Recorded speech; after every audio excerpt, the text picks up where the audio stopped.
அனைத்து நல்லுள்ளங்களுக்கும் வணக்கம். நான் உங்கள் ரவிக்குமார். தொடர்ந்து தமிழக அரசியல் நிலவரத்தை பார்த்துட்ருக்கோம். அதுவும் குறிப்பாக சட்டசபையில் நடந்த நிகழ்வுகள். இன்றைக்கெல்லாம் ஃபுல் ஆக்ஷன் மோடுங்க. காலையில் ஆரம்பித்த ஆக்ஷன் மோடு சாயந்தரம் வரைக்கும் சலிக்காமல் கேப்பு விட்டு பயங்கரமாக போயிட்டுருக்கு. எப்போல்லாம் ஆதோ அர்ஜுனா களத்துக்குள்ளே வராரோ அப்போல்லாம் பயங்கரமான ஒரு ஆக்ஷன் மோடாக இருக்குது இந்த பக்கம். நான் ஒரே கலோபரமாக இருந்தது இன்றைக்கி சட்டசபைக்குள்ளாரெல்லாம். அப்புறம் ஒரு கட்டத்தில் சபாநாயகர் ஏன்பா இப்படி பண்ணுறீங்க அப்படின்னு அவரே மனுஷன் வந்து கண்ணீர் வடிக்காத குறையா நான் ஒரு நல்லது பண்ண மாட்டானா அப்படின்னு மனுஷன் ரொம்ப ஃபீல் பண்ணிட்டாரு. ஏன் சபாநாயகர் ஃபீல் பண்ணுற அளவுக்கு என்ன தான் அங்கே நடந்தது முழு தொகுப்பாக பார்த்துடலாம். ஸோ பதிவுக்குள்ளே போகிறதுக்கு முன்பு நீங்கள் நம்ம சேனலை சப்ஸ்கிரைப் பண்ணலாம். சப்ஸ்கிரைப் பண்ணிட்டு வாங்க. மறக்காம பெல் பட்டனை கிளிக் பண்ணால் ஆல் ஆப்ஷன்ஸ் கொடுங்க. வீடியோ கொடுக்கலாம். இன்று காலையில் ஆரம்பித்த உடனே எதிர்க்கட்சி தலைவருக்கு ஒரு அருமையான வாய்ப்பு கொடுத்தாங்க. அவரும் கணக்கச்சிதமாக பயன்படுத்திக்கிட்டார். கர்நாடகாவில் 3 தமிழர்கள் சித்திரவதை செய்து கொலை செய்யப்பட்டாங்க. உடற்கூறு ஆய்வில் அறிக்கை தெரிவித்திருக்காங்க. அதனால் அவரோட உடலில் மேலும் காயம் இருக்குது. இது முழுக்க திட்டமிட்ட படுகொலை. தமிழக அமைச்சர்கள் யாராவது கர்நாடகா செல்கிறார்களா, இல்லை இந்த விவகாரத்தில் அரசினுடைய நிலைப்பாடு என்ன அப்படின்னு கேள்வி கேட்டாங்க. பதில் இதுக்கப்புறம் வந்ததுக்கப்புறம் நாங்கள் கொடுக்குறோம் அப்படின்னு சொல்லிட்டாரு.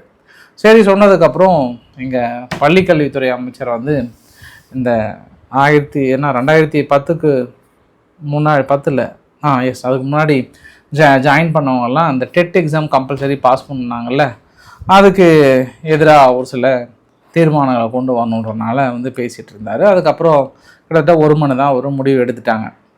அப்புறம் அஸ்டின் அவர்கள் வந்து பேசுகிறாரு. யார்? டிஎம்கேனுடைய எம்எல்ஏ அஸ்டின் அவர்கள் வந்து பேசுகிறாரு.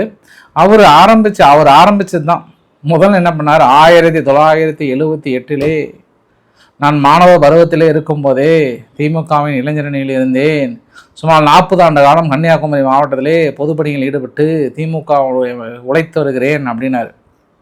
பக்கத்தில் தலவாய் சுந்தரம் அவர்கள் எந்திரிச்சு, ஏங்க அவர் எங்கேங்க இருந்தார், அவர் அதுக்கப்புறம் ராஜ்யசபா எம்பியாக இருந்து தேமுதிகவுக்கு போய்விட்டு இப்பொழுது திமுகவில் நின்று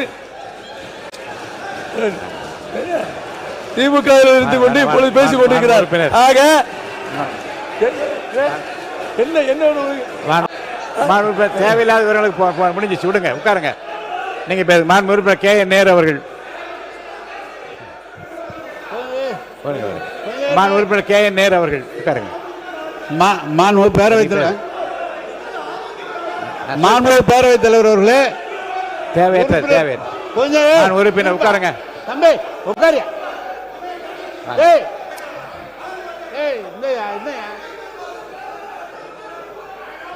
அன்பிற்கினிய நம்முடைய பேரவைத் தலைவர் அவர்களே, இல்ல அவர் உறுப்பினர் பேசுகிறார். சொல்லிட்டேன். உறுப்பினர் பேசும்போது சம்பந்தப்பட்ட அமைச்சர்களோ அவை முன்னவரோ பேசலாம். இவருக்கு நீங்க தேவையில்லாம் ஒரே கிளாரிபிகேஷன் நினைச்சேன். இல்ல நான் வந்து அந்த கிளாரிபிகேஷன் உடனே எதிர்கட்சி தலைவர் எந்திரிச்சு, ஐயா இப்போ இருக்கிற கட்சிக்கு விசுவாசமாக இருந்தாங்கன்னா பரவாயில்ல அப்படின்னு சொல்ல. இப்போ அவங்க 2 பேர்த்துக்கு முட்டிக்கிச்சா. சரி, அஸ்டின் அவர்கள் ஐயோ அந்த விஷயம் பேசினா இப்படி பிரச்சனை வருது. அப்போ அடுத்த விஷயத்துக்கு வராரு. இந்த மாதிரி எம்எல்ஏக்கள்லாம் 6 பேர் ராஜினாமா பண்ணிட்டாங்க. இப்போ அவங்க தொகுதி மக்கள்லாம் ரொம்ப ஏக்கமாக இருக்கிறாங்க. அவங்க தொகுதி மக்கள் பாவம் எதுவுமே நடைபெறாதான்ற ஒரு ஏக்கம் இருக்குது அப்படின்னு சொல்ல. இந்த வார்த்தை தான் அடுத்தது என்ன ஆச்சுன்னா, இந்த பக்கம் டிஎம்கேவுக்கும் டிவிகேவுக்கும் மோதல். இப்போ இதுக்கு முன்னே யாருக்கு மோதல்?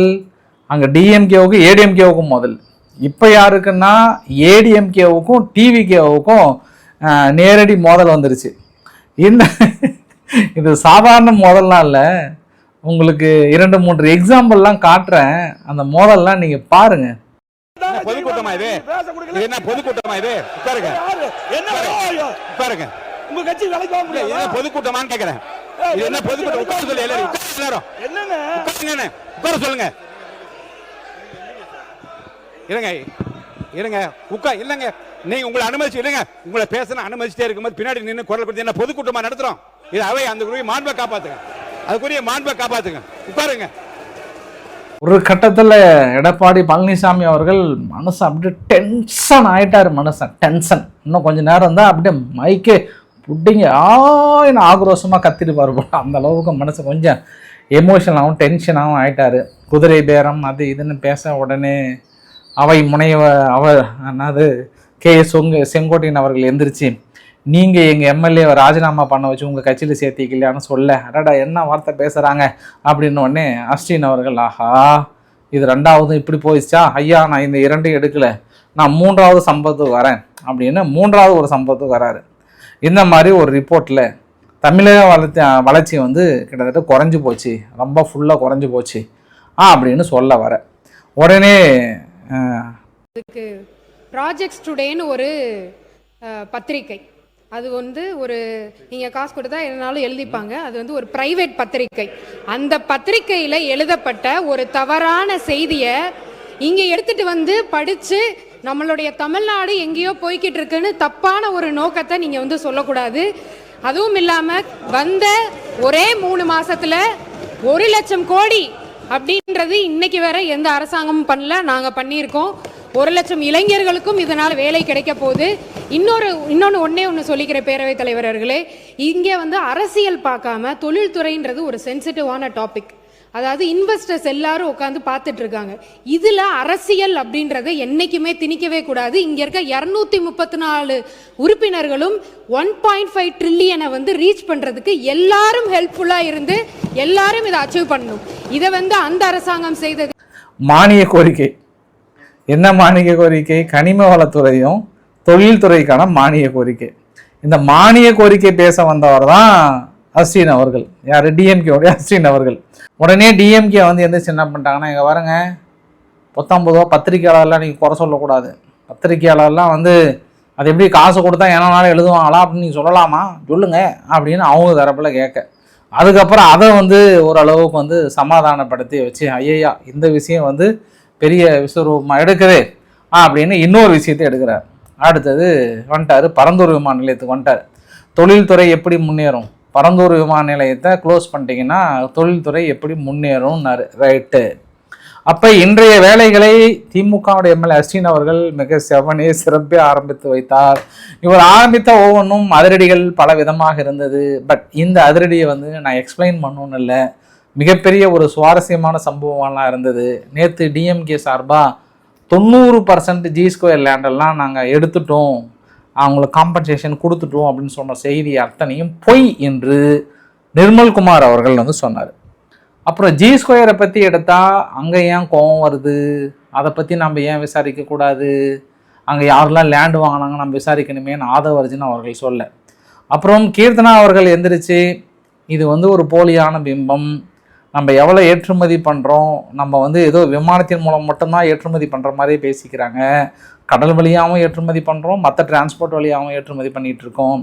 அப்படின்னா 5 வருடம் கிடைத்தும் ஏன் அவங்க சென்னையில் இருக்கிற விமான நிலையத்தை விரிவுபடுத்தாமல் இருந்தாங்க, அதுக்கு ஏதாவது காரணம் இருக்கா அப்படின்னு கேட்க, இந்த ஒட்டுமொத்த கலோபரத்தையும் நீங்கள் அந்த பதிவுகளாக பாருங்கள்.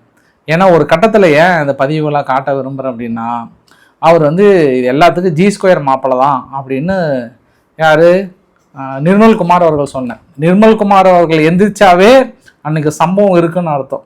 நேற்று அவர் எந்திரிக்கவே இல்லைன்னா நேற்று சம்பவம் இல்லை, இன்றைக்கி சம்பவம் பெருசாக வந்துருச்சு. அந்த ஒட்டுமொத்த சம்பவத்தையும் நீங்கள் பாருங்கள்.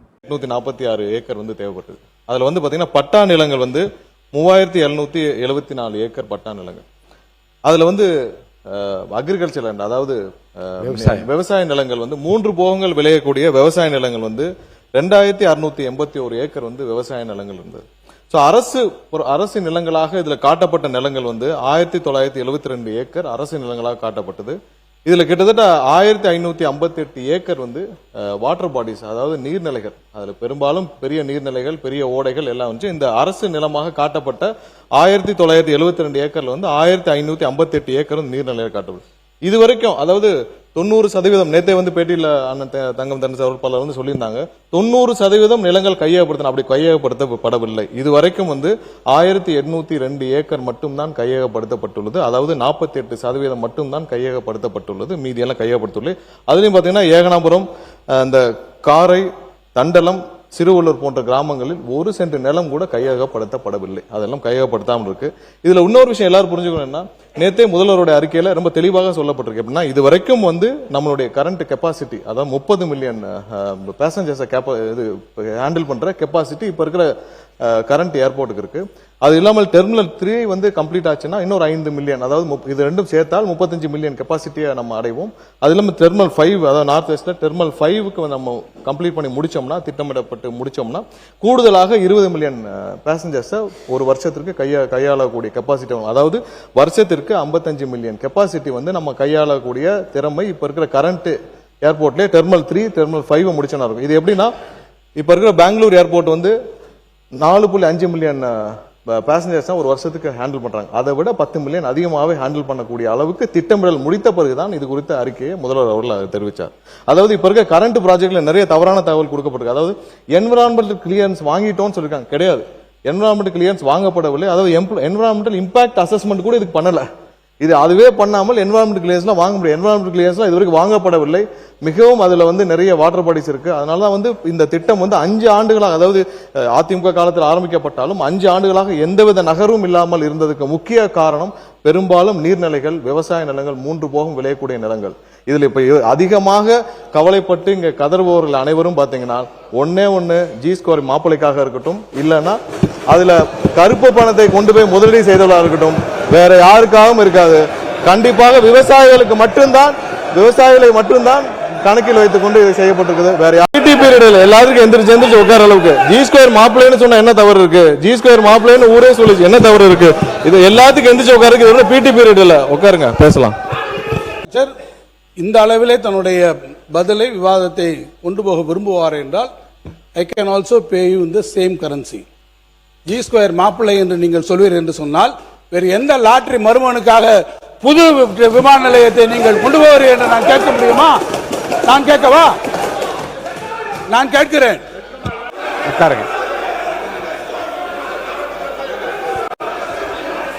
அவர்தான் பேசணும். மாண்புமிகு பேர் சுருக்கமா சொல்லலாம். மாண்புமிகு பொதுப்பணித்துறை அமைச்சர் சுருக்கமா சொல்லி முடிக்கணும். உட்காருங்க.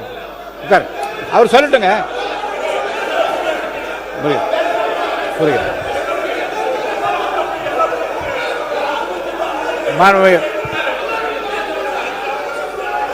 பரந்தூர் விமான நிலையமா இல்லை விவசாயிகள் கண்ணீரானா? எங்கள் தலைவர் விவசாயிகள் கண்ணீர் பக்கம் தான் நிற்பார். இதை உறுதியாக சொல்றோம். மாண்புமிகு முதலமைச்சர் நேற்றே சொல்லியிருக்காரு, கூடிய விரைவில் விமான நிலையத்துக்கான இடம் கூடிய விரைவில் அறிவிக்கப்படும் சொல்லியிருக்கிறாரு. ஆனால் எங்களுடைய தலைவருடைய முதல் பிரச்சாரம் காலடிப்பட்டது விவசாயிகளுடைய கண்ணீருக்காக. விவசாயத்திற்காக குரல் கொடுக்கும் சொல்லக்கூடிய டெல்டாவில் பிறந்தவர்கள் நாங்கள் சொல்லக்கூடியவர்கள் பரந்தூருடைய விவசாயிகளுக்கு எதிராக, பரந்தூர் மட்டுமல்ல, திருவண்ணாமலையில் மேல்மா விவசாயிகளுக்காக குண்ட சட்டம் நம்மளுடைய சட்டமன்ற உறுப்பினர் வேலுமணி என்ன G2 நிறுவனம் பத்தி சொன்ன உடனே திடீர்னு டக்குன்னு எந்திரிச்சார். அந்த G2 நிறுவனத்தை பத்தி ஏன் பேசுறீங்க அப்படின்னு மாண்புமிகு முதலமைச்சருக்கு நாங்கள் கோரிக்கை வைக்கிறோம். இந்த பரந்தூர் விமான நிலையம் பண்ணும் பொழுது டிபிஆர் ப்ராஜெக்ட் அரசுக்கு மட்டும்தான் தெரியும். டீடைல் ப்ராஜெக்ட் ரிப்போர்ட் அரசுக்கு மட்டும் தெரியும். அந்த டீடைல் ப்ராஜெக்ட் ரிப்போர்ட் வரதுக்கு முன்னாடியே ஒரு கட்சி சார்ந்தவர்கள், நான் எந்த கட்சி பேரையும் சொல்லல, ஒரு கட்சி சார்ந்தவர்கள் அந்த நிலத்தை சுத்தி லேண்ட வாங்கி மிகப்பெரிய ரியல் எஸ்டேட் மோசடி நடந்திருக்கு.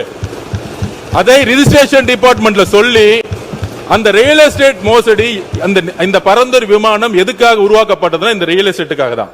அப்ப இதை நாங்கள் பதிவு செய்கிறோம்.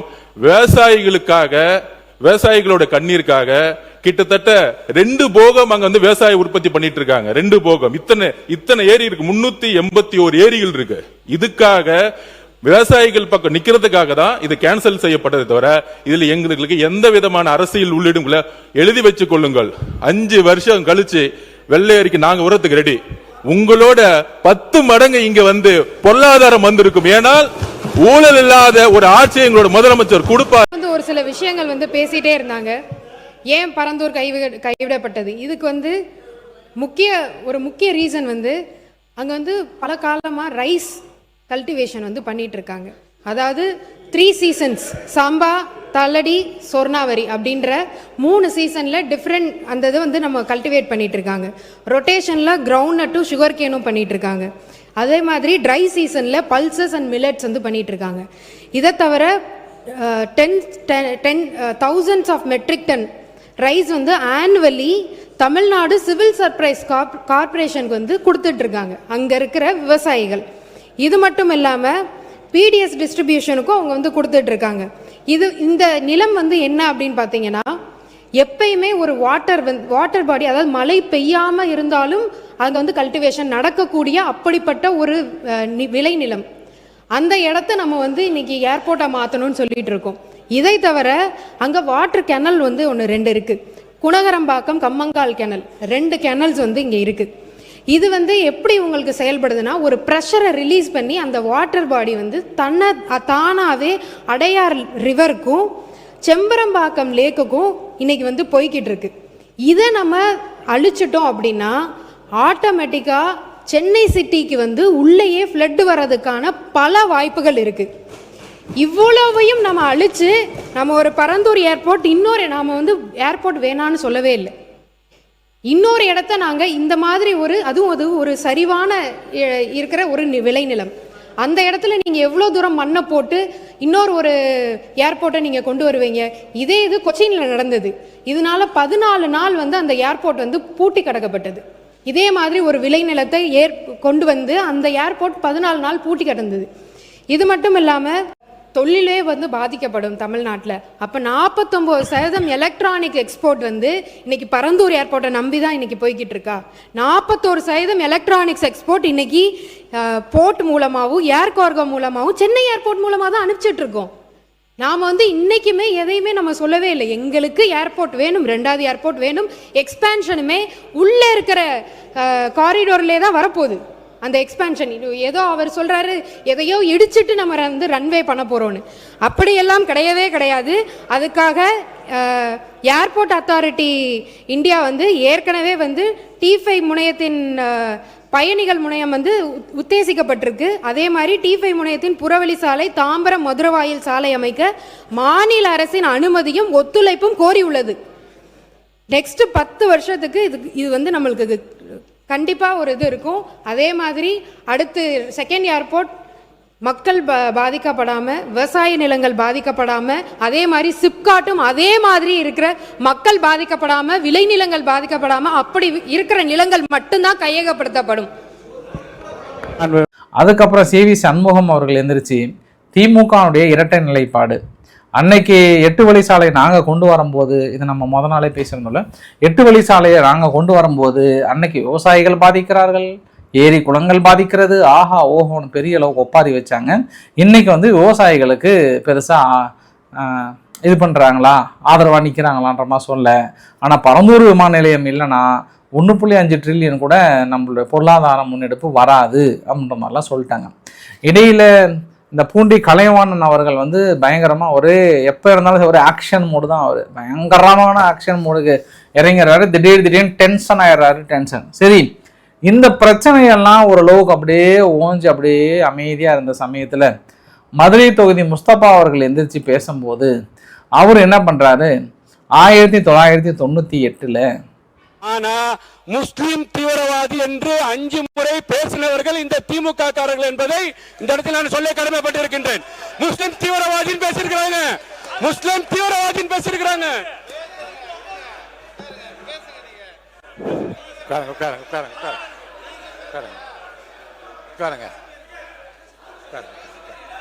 நீங்க ஒருத்தர் மட்டும் நீ சொல்லணுமா? மாண்புமிகு நீங்க பேசுறீங்களா? மாண்புமிகு அமைச்சர், மாண்புமிகு பேரவைத் தலைவர் அவர்களே, அமைச்சர் பேசுங்க. என்ன சொல்லுங்க? அனுப்புறேன். சட்டமன்ற உறுப்பினர் அவருடைய குற்றச்சாட்டை தெரிவிக்கிறார். அதை முழுமையாக கேட்டு அதற்கு பின் பதில் சொல்ல வேண்டும் என்பதை தாழ்மையுடன் கேட்டுக்கொள்கிறேன். பேரவைத் தலைவர் அவர்களே, நான் பத்திரிகையாளர் செய்தியில சொல்லல. நான் வந்து பாத்தீங்கன்னா அவங்க மாதிரி வந்து பாத்தீங்கன்னா இல்ல நான் முடிச்சிடுறேன் சார், நான் முடிச்சிடுறேன்.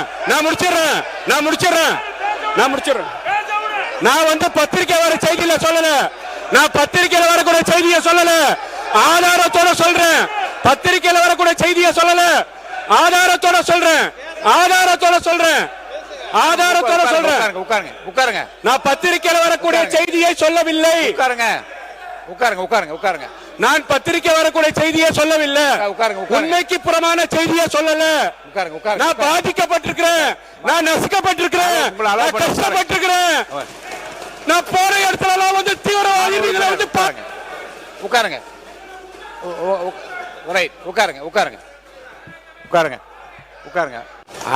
அவையில் அதை பற்றி நான் விவாதிக்க விரும்பவில்லை. ஆதாரங்களை என்னிடம் காட்டியிருக்கிறார், அவை குறிப்பிலும் இருக்கிறது. அதையெல்லாம் நான் வெளியிட விரும்பவில்லை, விவாதிக்க விரும்பவில்லை.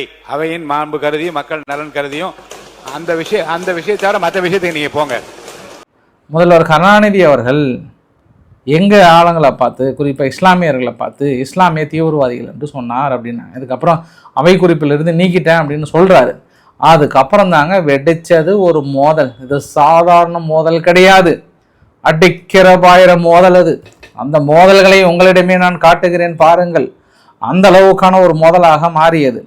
உடனடியாக சபாநாயகர் ஓடி வந்து, இங்கே வரப்பா, இஸ்லாமிய தீவிரவாதிகள்னு சொல்லலை அப்படின்னு தான் ஆதாரம் கொடுத்துட்டு பேசுப்பா அப்படின்னு சொல்ல, அந்த ஒரு சில நிகழ்வுகளையும் உங்ககிட்ட காட்டுறேன் பாருங்க. முஸ்லீம வந்து தீவிரவாதிக சொன்ன கூட்டம் தான் இந்த கூட்டம். திமுக அரசு சொன்னதுதான், அது எல்லாம் மறக்கவே முடியாது. உட்காருங்க. அப்படி இருக்கிற நீ உட்காருங்க.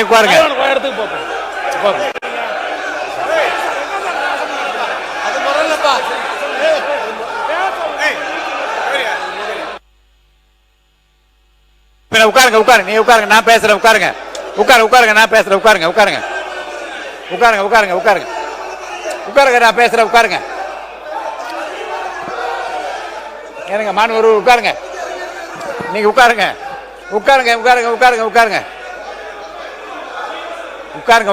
என்ன இருங்க. மறுபடியும் டிவிகே எம்எல்ஏ அந்த அம்மாவை பேச வச்சதுக்கு அந்த அம்மா எந்திரிச்சு மறுபடியும் எங்களை வந்து கருணாநிதி அவர்கள் இப்படி சொன்னாருன்னு மறுபடியும் பிரச்சனையை கிளப்பி விட்டுட்டாங்க. அது அவ்வளோதான். மறுபடியும் சட்டசபையா ஒரே கலோபரமாக இருந்தது. அந்த கலோபரத்தை மறுபடியும் பார்த்துருங்க நீங்கள். அதுக்கப்புறம் ஒரு வழியாக அப்படி இப்படின்னு சமாதானமாகி அப்புறம் வழக்கமாக புகழ் பாடுகிற வேலை ஆரம்பிச்சிருச்சு. அப்புறம் புகழ் பாடின உடனே ஓரளவுக்கு சட்டசபை ஓய்வு வந்துருச்சு போல், ஆளுக்கு வேலைக்கிழமைன்னு சொல்லிட்டு பாதிக்கும் மேற்பட்ட டிஎம்கே எம்எல்ஏ எல்லாம் கிளம்பிட்டாங்க.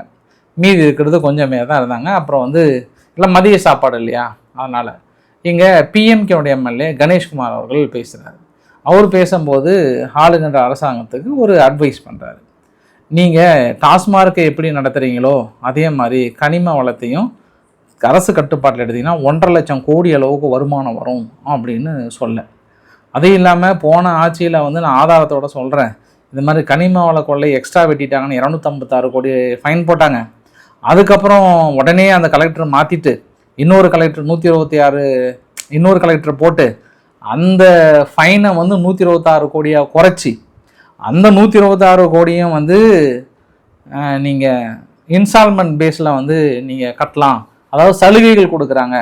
இது மாதிரி நபர்களுக்கு போற்றி புகழ்ந்து சலுகைகளை கொடுக்குறாங்கன்னு ஒரு குறைய சொல்ல, உடனே அந்த பக்கம் ரகுபதி அவர்கள் யாரை பார்த்து என்ன சொல்கிறேன், அவர் தான் முன்னாள் கனிம வளத்துறை அமைச்சராக இருந்தாராம். கனிம வளத்தில் எங்கெங்கு குறைகள் இருந்தாலும் அவையெல்லாம் அப்போது கண்டுபிடிக்கப்பட்டு அந்த ஓட்டைகள் அடைக்கப்பட்டு அரசின் கஜானாவுக்கு வருவாய் கொண்டு வரப்பட்ட அரசு எங்களுடைய அரசு. மாண்புமிகு உறுப்பினர், மாண்புமிகு அமைச்சர் அவர்கள் கொஞ்சம் சுருக்கமாக.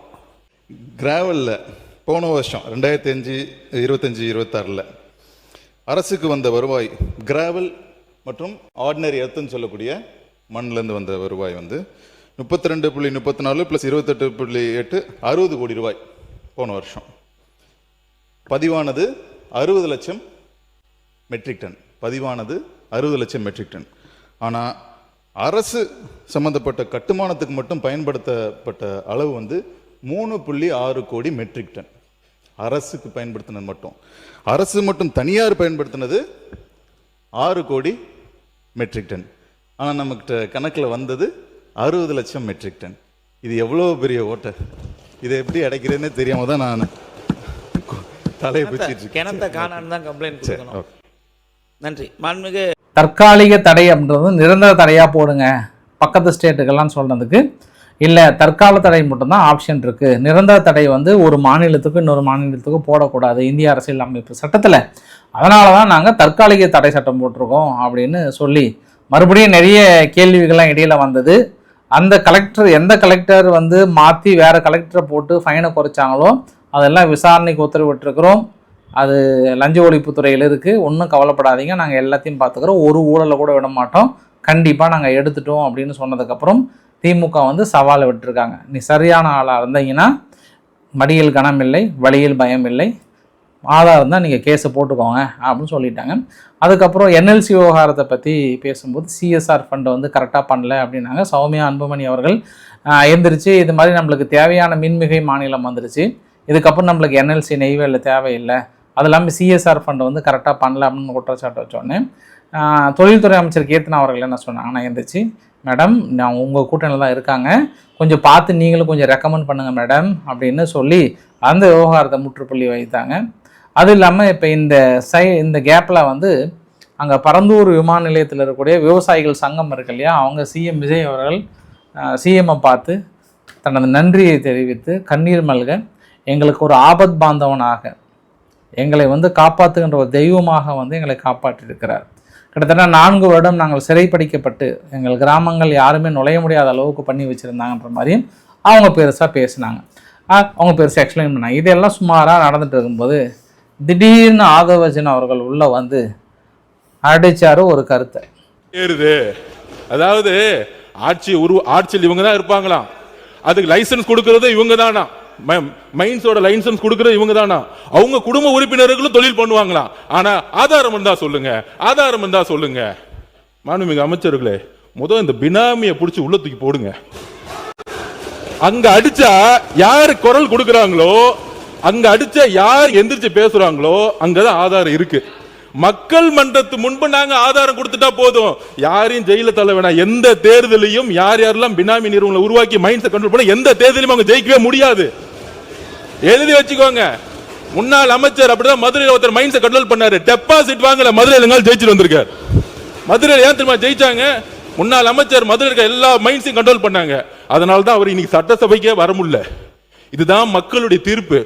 எப்பொழுது மக்களுடைய சொத்தை தன்னுடைய பினாமி நிறுவனங்கள் மூலம், தன்னுடைய குடும்ப நிறுவனங்கள் மூலம் கைப்பற்றாங்களோ மக்கள் தேர்தல் அரசியல தூக்கி எறிவாங்க. எழுதி வச்சுக்கோங்க. இதுதான் புதிய அரசியல். நாங்க ஒரு மைண்ட்ஸை தொட மாட்டோம், நாங்க மணலை தொட மாட்டோம்.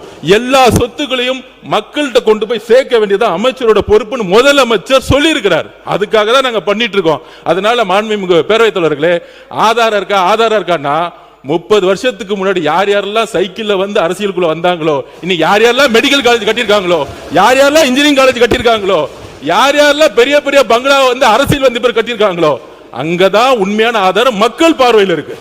மக்கள் தேர்தல் அரசியலில் தூக்கி எறிவார்கள். இதுதான் ஊழல், இதுதான் ஊழல். இந்த ஊழல் சாம்ராஜ்யத்தை ஒழிக்கிறதுக்கு ஆதாரம் தேவையில்லை, மக்களே முடிவெடுப்பாங்க. நீங்க ஒண்ணு எழுதி வச்சுக்கோங்க. அண்ணா பிறந்த ஊர்ல காஞ்சிபுரத்துல திமுக ஒரு தொகுதி கூட ஜெயிக்கல. இதுதான் ஆதாரம்.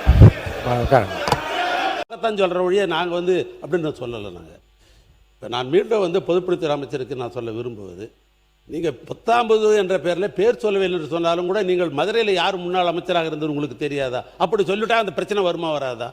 நான் அந்த நேரத்தை வந்து காலையில் 9:30 மணிக்கு சட்டசபை ஆரம்பிக்கிறோம். நேற்றைய தினம் கூட பார்த்தா 6:10க்கு விடுறீங்க. நாங்கள்லாம் வந்து பொறுப்பாக இங்கே உட்காந்து கொண்டு இருக்கிறோம். எங்கள் எதிர்கட்சியிலிருந்தவர்கள் அதுக்கப்புறம் திமுகவுடைய பினாமிகளை கைது பண்ணணும்னு கிட்டத்தட்ட நேரடியாக சொன்னோன்னே ஏவா வேலவர்கள் டென்ஷன் ஆகிட்டார். டென்ஷன், ஏப்பா என்னப்பா நினச்சிட்ருக்கீங்க, 19 ரூபா எப்படி நீங்கள் பேசலாம், அதை எப்படி நாங்கள் விட்டுற முடியுமா அப்படின்னு சொல்லி ஒரு கிட்டத்தட்ட இந்த ஃபைட் வந்து ஆக்ரோஷமாயிடுச்சு. கெட்ட வார்த்தைலாம் பேச ஆரம்பிச்சிட்டாங்க மாற்றி மாற்றி. கிட்டத்தட்ட சபாநாயகர்லாம் அடிக்க பாயாத குறையாக வந்து எல்லாம் ஓரளவுக்கு தயாராகிட்டாங்க. அப்படியே கையை முறுக்கி இந்த பக்கம் அந்த பக்கம்லாம் வந்து தயாராகிட்டாங்க அந்த பக்கம்.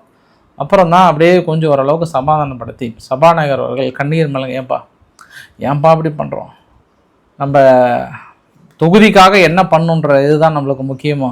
இதெல்லாம் ஒரு சபையை எப்படி நடத்துறது, எல்லாத்துக்கும் முடிந்த அளவுக்கு டைம் கொடுக்கணும். ஆனால் இந்த மாதிரி பண்ணிட்டீங்களே, ரொம்ப மனுஷன் வந்து ரொம்ப கண் கலங்கி பேசினார். அவர் கண் கலங்கி பேசினதுனால அந்த வீடியோ பதிவை நான் அவ்வளோ அட்டாச் பண்ணலை. ஏன்னா ரொம்ப ஃபீல் பண்ணி பேசினார். அதாவது ஒரு சட்டசபையை வந்து ஆளுங்கட்சிக்கும் பொறுப்பு இருக்குது, எதிர்கட்சிக்கும் பொறுப்பு இருக்குது. இப்படி வந்து 2 பேரும் ஆளாளுக்கு வந்து இருக்கையை விட்டு வந்து இப்படி நீங்கள் சண்டை போடுறீங்களே, இது வந்து கொஞ்சம் கூட ஏற்றுக்கவே முடியாது அப்படி இப்படின்லாம் சொல்லிவிட்டு இதுக்கப்புறம் பொறுப்பாக நடந்துக்கணும் போது தான் ஏவா வேலு அவர்கள் எழுந்திரிச்சு, தலைவரே உங்களுக்கு நல்லா தெரியும், இதுக்கு முன்னாடி ஏடிஎம்கே காட்சியில் ஜெயலலிதா அவர்கள் காட்சியில் நாங்கள் 4 மணி 3 மணி ஆனால் நாங்கள் பாட்டு கிளம்பி போயிடுவோம். ஏன்னா எங்களுக்கு இப்போ கூட ஐடியா இருக்குது, கிளம்பி போனால் நாங்கள் பாட்டு கிளம்பி போயிடுவோம். ஏன் ஏதோ எங்களால் அவங்க எதிர்கட்சி கற்றுக்கிட்டும் செஞ்சுக்கிட்டும் தான் நாங்கள் உட்காரன்றாங்க. டிஎம்கே அதுக்காக உட்காந்துருக்காங்க. டிஎம்கே ப்ரெசன்ஸ் இல்லைன்னா ஏதாவது தப்பாக பேசிட்டாங்கன்னா அது அப்படியே ஃபுல்லாக லைவில் வந்துடும். அதுக்காக எதிர்ப்பு தெரிவிக்கிறதுக்காக தான் உட்காந்துருக்காங்க. இந்த டைம் வேறு வழியே இல்லைனாலும் 6 மணி வரைக்கும் இல்லை 7 மணி வரைக்கும் இருக்க வேண்டியது காலத்தின் கட்டாயம். அதனால நாகரிகம் மீறும் எம்எல்ஏக்கள் இருக்கக்கூடாதுன்னு சொல்லியிருக்கிறாரு ஏவா வேலு அவர்கள்.